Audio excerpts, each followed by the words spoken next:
Hello everyone, welcome to movie review channel. ఈరోజు మనం మాట్లాడుకుందాం 2024 జనవరిలో రిలీజ్ అయిన మూవీస్ గురించి. జనవరి నెల మొత్తం 20కి పైగా మూవీస్ రిలీజ్ అయ్యాయి.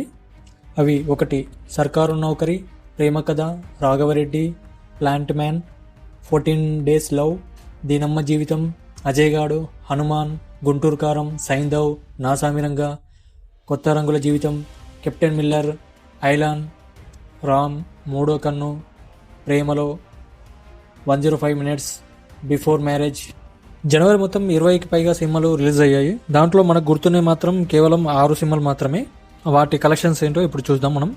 ముందుగా హనుమాన్ మూవీ గురించి మాట్లాడుకుంటే వరల్డ్ వైడ్గా ఇప్పటి వరకు 330 కోట్ల పైగా గ్రాస్ సాధించి 2024 సంక్రాంతి విన్నర్గా నిలిచింది. దీనితో జనవరి 2024 మంచిగా ఓపెన్ అయిందని చెప్పొచ్చు. ఇక నెక్స్ట్ గుంటూరు కారం. మహేష్ అన్న కెరీర్లో ఎక్కువ బిజినెస్ జరుపుకున్న మూవీగా ఈ మూవీ రికార్డు పెట్టింది. అక్షరాల 132 కోట్ల బిజినెస్ వరల్డ్ వైడ్గా జరిగింది ఈ మూవీకి. ఈ మూవీ మొత్తం క్లోజింగ్ కలెక్షన్స్ వచ్చేసి 111 కోట్ల 88 లక్షలు వచ్చేసింది. షేర్ అనేది 189 కోట్ల పైగా గ్రాస్ కలెక్ట్ చేసింది ఈ మూవీ. 21 కోట్ల నష్టంతో థియేటర్ రన్ అనేది ముగించింది ఈ మూవీ.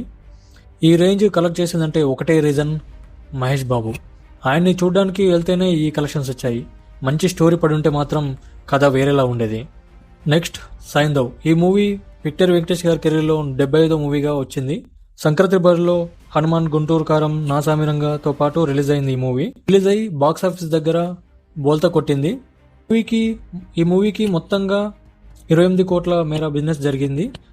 టోటల్గా కలెక్ట్ చేసిన షేర్ వచ్చేసి 17 కోట్ల రేంజ్లో ఉంది. 5 కోట్ల రేంజ్ లాస్ట్లో మిగిలించి ఈ మూవీ సంక్రాంతి రేంజ్ నుంచి తప్పుకుంది. ఇక నెక్స్ట్ నాసామిరంగా. కింగ్ నాగార్జున గారు, అల్లా నరేష్ గారు ముఖ్య పాత్రలుగా నటించారు. వరల్డ్ వైడ్గా ఈ మూవీ 18.20 కోట్ల బిజినెస్ జరుపుకుంది.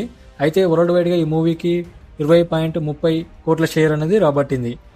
థియేటర్లలో హనుమాన్ తర్వాత ప్రేక్షకుల సెకండ్ ఆప్షన్ మాత్రం నాసామిరంగా మూవీ. ఇక నెక్స్ట్ కెప్టెన్ మిల్లర్. ఈ మూవీ 44 కోట్ల రేంజ్ బిజినెస్ గాను ఈ మూవీ టోటల్గా రన్ పూర్తయ్యే సమయానికి 37.55 కోట్ల షేర్ని రాబట్టి 6.55 కోట్ల నష్టాన్ని మిగిలించింది ఈ మూవీ కూడా కరెక్ట్ స్టోరీ పడి ఉంటే మాత్రం ధనుష్ గారికి ఈ మార్జిన్ క్రాస్ చేయడం చాలా ఈజీ. అలా జరగలేదు.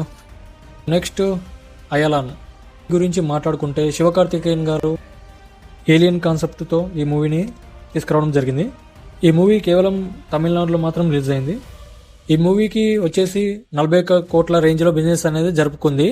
39.40 కోట్ల షేర్ అనేది రాబట్టి 1.60 కోట్ల నష్టాన్ని. ఈ మూవీ కేవలం తమిళ్లో రిలీజ్ అయింది. తెలుగులో కూడా రిలీజ్ అయ్యి ఉంటే బ్రేక్ ఈవెన్ అనేది ఈజీగా అయిపోయి ఉండేది. పర్సెంట్ అండి. ఈ వీడియో ఇంతవరకు చూసినందుకు థ్యాంక్ యూ వెరీ మచ్.